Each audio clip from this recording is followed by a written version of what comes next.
Hello everyone, how are you doing? This is MD Tech here with another quick tutorial.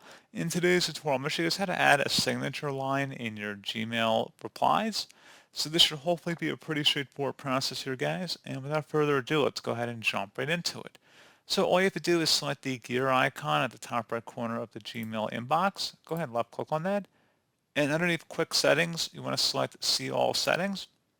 Now scroll down on this page where it says signature. You can go ahead and modify or add your signature by selecting the create a new button. And if you want to create a name or a custom signature, you could just say job title or whatever. It doesn't really matter. This is just for your personal reference here. And then once you've selected that, on the right side, you would just go ahead and type in whatever you want your signature line to be.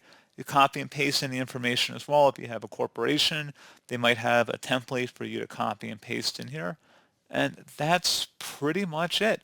So you may have to scroll down and select Save Changes as well to save the change, and that's about it. Pretty straightforward process here, guys. I do hope I was able to help you out, and I do look forward to catching you all in the next tutorial. Goodbye.